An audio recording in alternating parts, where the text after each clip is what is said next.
आज का मुकाबला सिर्फ एक क्रिकेट मैच नहीं था, ये थी रणनीति बनाम ताकत, धैर्य बनाम विस्फोटक फिनिश की जंग।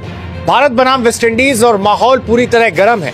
भारत ने टॉस जीतकर पहले गेंदबाजी का फैसला लिया, एक साहसी निर्णय, लेकिन वेस्टइंडीज ने 20 ओवर में 195 रन ठोककर साफ संदेश दे दिया, हम दबाव में नहीं खेलते, हम दबाव बनाते हैं। अब सवाल है, इस 195 के स्कोर की कहानी क्या है? किसने पारी को संभाला, किसने गति दी और किसने आखिरी वार किया?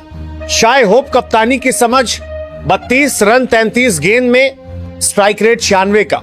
शाही होप का अंदाज अलग है, वो तूफान नहीं लाते, वो नींव तैयार करते हैं। T20 में उनका स्ट्राइक रेट भले ही आक्रामक न दिखे, लेकिन उनकी भूमिका थी विकेट बचाना, पारी को स्थिर रखना और दूसरे छोर से स्ट्रोक मेकर्स को खुलकर खेलने देना।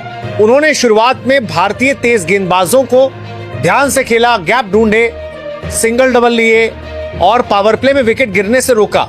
लेकिन जैसे ही स्पिन आया, वरुण चक्रवर्ती की मिस्ट्री गेंदों ने उन्हें उलझा दिया। एक चतुर गेंद, हल्का सा टर्न और विकेट। रोस्टन चेज रन 40, 25 गेंद में 5 चौके, स्ट्राइक रेट 160 का। जब भारतीय टीम दबाव बनाने की कोशिश कर रही थी, तभी जासप्रीत बुमराह ने एक क्लासिक डिलीवरी से उन्हें चौंका दिया, पर तब तक चेस काम कर चुके थे, रन गति बढ़ चुकी थी।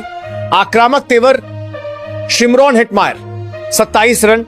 हेटमायर का मतलब है ताकत, खासकर स्पिन के खिलाफ। उन्होंने ज्यादा लंबी पारी नहीं खेली, लेकिन हर गेंद पर इरादा साफ था, बाउंड्री चाहिए। उनके कुछ शॉट्स ने फील्डिंग सेटअप को हिला दिया और भारतीय कप्तान को फील्ड बदलने पर मजबूर कर दिया। तेज तर्रार कैमियो शर्फेन रदरफोर्ड, रन 14 9 गेंद, स्ट्राइक रेट 155 का। रदरफोर्ड ज्यादा देर क्रीज पर नहीं रहे, लेकिन उन्होंने समय बर्बाद नहीं किया।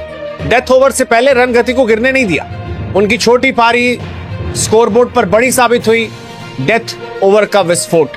अब आता है वो चरण जहां मैच पूरी तरह बदल गया। रॉवमैन पावेल 34 रन 19 गेंद में 3 चौके 2 छक्के। पावेल ने आते ही गेंदबाजों को लंबा खड़ा कर दिया, long on, deep mid wicket, सब निशाने पर थे। उनकी ताकत और टाइमिंग ने भारतीय गेंदबाजों को रक्षात्मक बना दिया। जेसन होल्डर 37 नाबाद रन 22 गेंद में 3 शानदार छक्के।